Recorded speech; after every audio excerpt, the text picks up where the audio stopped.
Hey everyone. So, after more than 2 years of waiting, Fubar Season 2 finally dropped on Netflix. And honestly, I wasn't sure if it was even coming back. I thought it might have been cancelled after that first season. But here we are. And guess what? This season actually surprised me. Now, full disclosure, it starts off a bit cringy. Like, borderline eye-roll territory.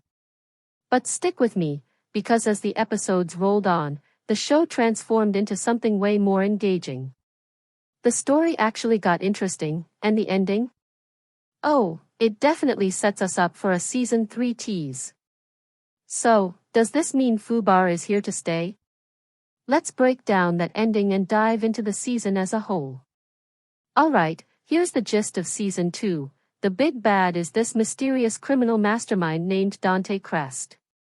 Nobody really knows who he is at first, but his plan? Pretty wild. He wants to cause a nationwide blackout across the entire United States by destroying 4 nuclear plants. Why? Because he wants to reset the world, and not in a good way. Think Thanos-level villainy, but worse. Instead of wiping out half the population, he's aiming for 90%. Yikes. But here's the twist, Dante Cress isn't some random villain. It turns out he's actually Theodore Chips, that British guy who's been playing both sides, pretending to work for Greta. His plan? After the blackout, he wants to flip the power back on, tricking the nuclear missile systems into thinking the US is under attack. That would launch missiles at Russia, triggering World War III. Millions would die, but Chips would be safe, hiding out in a fallout shelter beneath a silo. Talk about a dark mastermind, right? So, why is Chips so obsessed with Luke Bummer? Well, Chips knows Greta is a double-crosser who'll do anything for the right price.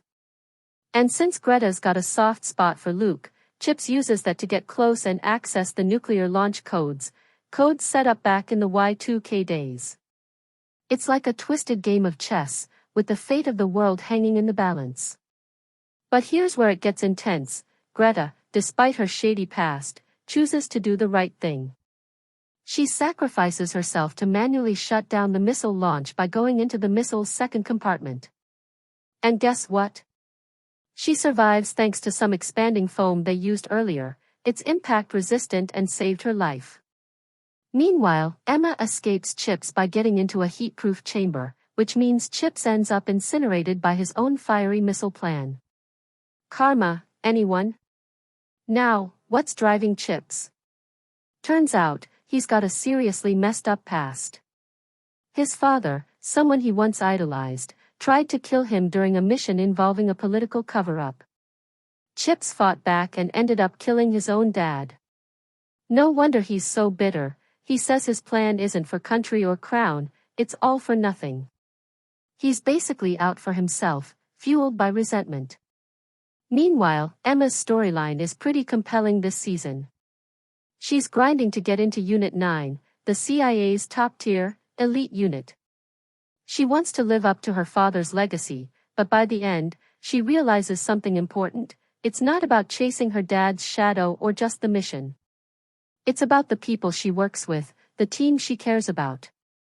So, she declines Unit 9 to stay with her crew and keep balancing the fight against bad guys with the people she loves.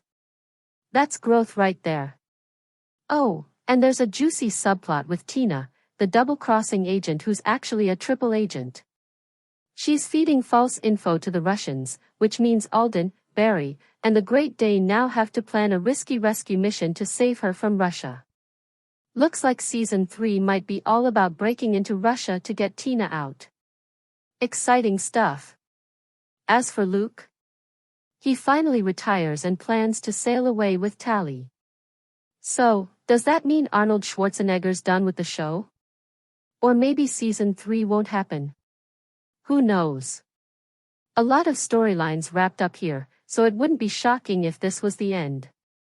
Now, my take on Season 2. I'm kinda on the fence.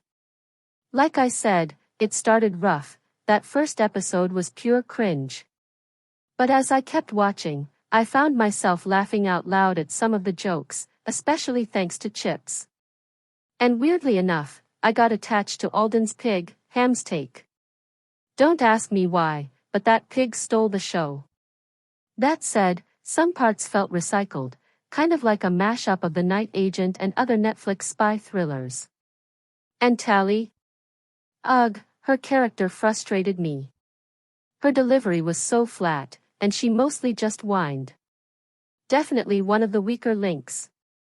One thing I liked was the mirrored storylines, lovers on opposite sides like Emma and Chips, Luke and Greta, and the guys left behind still pining for their lost loves. It added some emotional depth and made me care more about the characters. The only part that didn't sit right was Emma doubting her father's loyalty. He's a respected CIA vet, and it felt forced that she'd question him just because of some poison planting by Reed. That subplot felt unnecessary. So, is Fubar Season 2 worth your time?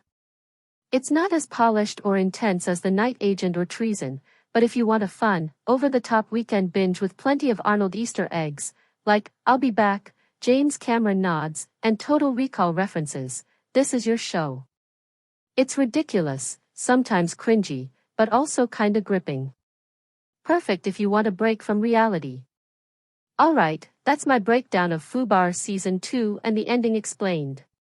If you're still craving more Fubar action, though I doubt it, check out my Season 1 breakdown linked below. What did you think of Season 2? Drop your thoughts in the comments. I want to hear if you loved it, hated it, or just found it weird like me. Thanks for watching, and I'll catch you in the next video.